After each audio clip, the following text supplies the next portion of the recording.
आज Doubtnut app download करें। Doubtnut पर अपने सभी गणित, रसायन विज्ञान, भौतिक विज्ञान और जीव विज्ञान के डाउट्स का करो सफाया। बस प्रश्न की फोटो खींचो, एक ही प्रश्न को क्रॉप करो और तुरंत वीडियो सोल्यूशन पाओ। अभी डाउनलोड करें। इस प्रश्न में हमें दिया हुआ है कि किसी संधारित्र में संचित ऊर्जा ज्ञात करें। इसका उपयोग कर समांतर पट्टी का संधारित्र का ऊर्जा घनत्व ज्ञात करें। ठीक है, तो यहाँ से हम बात करते हैं पहले इसके एक जो संचित ऊर्जा होती है संधारित्र के अंदर वो क्या होती है। तो इसके लिए हमें क्या करना होगा, मैंने ले लिया एक समांतर प्लेट संधारित्र। ठीक है, समांतर प्लेट संधारित्र ले लिया और इसकी अगर यहाँ से बीच की दूरी की अगर बात करूँ तो ये बीच की दूरी होगी यहाँ पे डी दूरी। ठीक है, डी दूरी होगी।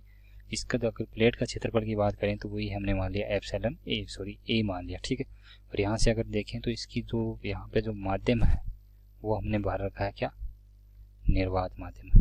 ठीक है, इसके लिए अगर देखें तो मैं यहाँ से इसको इस तरह से अगर तो एक जो समांतर प्लेट संधारित्र होता है दूसरी प्लेट को क्या किया जाता है यहाँ पे भू संपर्कित तथा एक को क्या जाता है यहाँ पे आवेश किया जाएगा। तो यहाँ से इस पे अगर देखें तो इसके ऊपर हमारा क्या आ गया, एक तरह से धनात्मक आवेश आ गया और इसके ऊपर क्या आ जाता है यहाँ पे ऋणात्मक आवेश आ जाता है। ठीक है, अब इसके अंदर यहाँ पे विद्युत क्षेत्र की दिशा, विद्युत क्षेत्र का अगर देखें तो विद्युत क्षेत्र की दिशा क्या होगी, धन से दूर तथा ऋण की तरफ। यहाँ से इसमें जो विद्युत क्षेत्र होगा हमारा इस तरह से होगा। ठीक है, अब यहाँ पे अगर देखें तो इसकी डी हमारी दूरी है, मान लेते हैं इसके ऊपर यहाँ पे ई विद्युत क्षेत्र हो जाता है। तो इसके ऊपर लोग यहाँ पे जो विभवांतर तथा इसके बीच में जो संबंध होगा अगर डी दूरी के लिए तो वो क्या कहलाएगा, वो हो जाएगा हमारा ई बराबर वी बटा डी। ठीक है, तो ये मान हमें यहाँ पे ध्यान रखना है इसमें। उसके बाद में देखें तो यहाँ से आगे हमें इसमें निकालना क्या है, इसमें संचित ऊर्जा। तो यहाँ से अगर मान लो मैंने इसको क्या है, इस प्लेट को यहाँ पे डी क्यू आवेश दिया। ठीक है, क्या किया मैंने यहाँ पर डी क्यू आवेश दिया। डी क्यू आवेश देने में मेरे को जो किया गया कार्य है वो क्या होगा, यहाँ पे डी डब्ल्यू हो गया। ठीक है, तो यहाँ से इसका जो विभव होगा वो विभव क्या कहलाएगा, देखो यहाँ से यानी किसी कोई भी अगर देखो क्यू आवेश को अगर यहाँ पे क्यू आवेश के द्वारा डब्ल्यू कार्य किया जाता है तो वो क्या कहलाता है हमारा डी डब्ल्यू बटा डी क्यू। वो क्या होगा, एक तरह से विभव के विभवांतर के बराबर होगा, क्योंकि हमने जो विभवांतर पढ़ा है वो क्या है, किसी आवेश को अनंत से किसी विद्युत क्षेत्र में रखने पर किया गया कार्य कितना होगा, किया गया कार्य तथा उस आवेश के अनुपात को क्या बोलते हैं, एक तरह से विद्युत विभव बोलते हैं। तो यहाँ से ये मान हमारा इस तरह से आएगा। अब इसके द्वारा हमें निकालना क्या है, क्यू डी डब्ल्यू निकालना है, यानी कार्य निकालना है, किया गया कार्य। तो इसके लिए करेंगे तो ये क्या हो जाएगा, यहाँ से वी डी क्यू हो जाएगा। और यहाँ से हमें अगर डब्ल्यू का मान निकालना है तो इसका क्या करना पड़ेगा, यहाँ पे इंटीग्रेशन करना पड़ेगा जो कि क्या है वी डी क्यू हो जाएगा। ठीक है, उसके बाद में देखें तो यहाँ पे जो इसके द्वारा अगर मान लो हमने यहाँ पे क्यू आवेश दे दिया, पहले जीरो था अब इसको क्यू आवेश दे दिया, तो इसका जो कुल किया जो इसके अंदर जो संचित ऊर्जा हो जाएगी वो क्या कहलाएगी, यहाँ से जीरो से क्यू वी डी क्यू कहलाएगी। और इस संचित ऊर्जा को जो किया गया कार्य के बराबर होगी, तो इसको मैंने नाम दे दिया यहाँ पे यू। ठीक है, अब इसके बाद में देखें तो यहाँ से क्या है, यू बराबर हमारे पास क्या आ गया, ये आ गया जीरो से कैपिटल क्यू और वी डी क्यू आ गया। ठीक है, इसको अगर हल करें तो यहाँ से देखो v का मान हमें पता नहीं है, तो v का मान अगर देखें इसके ऊपर धारिता मान लेते हैं, इस संधारित्र की धारिता c है जो कि क्या है, किस तरह से निकालते हैं, एप्सिलॉन नॉट a बटा d करके निकालते हैं। ठीक है, क्योंकि धारिता क्या है, उसके पृष्ठीय क्षेत्रफल के समानुपाती तथा उसके बीच की दूरी की क्या होती है, व्युत्क्रमानुपाती। ठीक है, अब इसी आधार पर अगर देखें तो इसके ऊपर दिया गया आवेश होता है वो क्या है, उसके विभव के समानुपाती होता है। और यहाँ से q बराबर हमारे पास क्या आ जाता है, cv आ जाता है। और इस cv आ जाता है तो यहाँ से v बराबर हम क्या लिख सकते हैं, q बटा c लिख सकते हैं, जो कि क्या है आवेश और संधारित्र की धारिता के पदों में है। तो यहाँ से धारिता तो क्या है, एक तरह से ये नियतांक है, q हमारा यहाँ पे परिवर्तित है। इसके लिए अगर देखें तो यहाँ पे u बराबर इसमें मैं क्या पुट कर दूंगा, यहाँ पे जीरो से q और ये हो जाएगा यहाँ पे कैपिटल Q बटा क्या होगा, एक तरह से, या इसको अगर देखें तो यहाँ पे हमने मान लिया कि हमने आवेश स्मॉल q दे रहे हैं। ठीक है, शुरुआत में हमने क्या है, यहाँ पे आवेश हमारा क्या है, स्मॉल q है, इसकी जगह क्या आ जाएगा, एक तरह से ये स्मॉल q होगा। ठीक है, स्मॉल q, और यहाँ पे भी हम क्या लिखेंगे, स्मॉल q लिख देंगे। और इसमें अगर देखें तो यहाँ पे ये तो हमने क्या है, एक तरह से इसका फॉर्मूला लिखा है। ठीक है, इसके लिए अगर देखें तो ये हो जाएगा यहाँ पे q बटा c। तो v की जगह मैं क्या पुट करूँगा, यहाँ पे देखो q बटा सी डी क्यू। ठीक है, उसके बाद में देखें तो यहाँ से u बराबर, इसको अगर हल करते हैं तो ये एक बट्टा सी क्या हो जाएगा, बाहर आ जाएगा और ये बचेगा हमारा इंटीग्रेशन q डी क्यू। और इसकी लिमिट यहाँ से कहाँ से, जीरो से कैपिटल क्यू तक। अब हमें पता है कि अगर समाकलन करते हैं x डी एक्स का तो वो क्या होता है, यहाँ पे x की घात 1 प्लस 1 बटा 1 प्लस 1 और प्लस c आता है।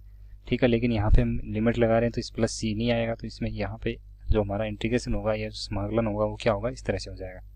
इसको अगर हल करें तो यहाँ से इसका जो मान हमारे पास आता है u बराबर वो आ जाएगा 1/2 क्यों की घात 2, क्यों की घात 2 बटा क्या हो गया ये 2 हो जाएगा, और इसकी यहाँ पे अगर देखें तो ये हमारा आ जाएगा 0 से कैपिटल Q। ठीक है, अब इसका मान अगर निकालते हैं यहाँ से तो देखो यहाँ पे क्या आ जाएगा 1/c क्यों, और के इसकी जगह पहले क्या है ऊपरी सीमा रखेंगे तो ये आ जाएगा क्यों की घात 2/2। ठीक है, तो इसको अगर लिखना चाहें तो ये मान हो जाएगा 1/2 क्यों स्क्वायर बाई c। ठीक है, अब इसी प्रकार अगर इसको यहाँ पे अगर वोल्टता के पदों में लिखना चाहें तो क्यों बराबर हमारा क्या होता है CV के बराबर है, तो क्यों की जगह में क्या है CV पुट कर दूंगा तो यहाँ से क्या हो जाएगा देखो CV की घात 2 बटा क्या हो जाएगा 2c। ठीक है, तो यहाँ से इसको हम लिखें तो ये हो जाएगा 1/2 CV की घात 2। कैसे आया, क्योंकि c से हमारा क्या है एक c कट जाएगा और एक c बचेगा यहाँ पे। ठीक है, तो ये हमारी क्या आ गई एक तरह से संधारित्र की जो संचित ऊर्जा है वो आ गई यहाँ पे। ठीक है, ये संचित ऊर्जा यहाँ पे आ गई। अब हमें यहाँ पे पहला बिंदु हमारा क्या होगा एक तरह से जो संधारित्र के अंदर जो संचित ऊर्जा होगी वो क्या होगी इस तरह से होगी। मान लेते हैं उसकी धारिता क्या c है तथा उसको हम यहाँ पे v विभवांतर देंगे तो उसके कारण जो संचित ऊर्जा होगी वो कितनी हो जाएगी 1/2 CV की घात 2 हो जाएगी।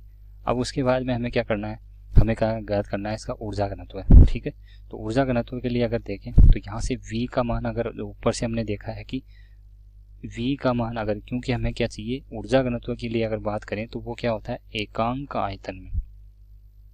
एकांक आयतन में संचित ऊर्जा ही क्या कहलाती है, संचित ऊर्जा ही ऊर्जा घनत्व कहलाती है। ठीक है,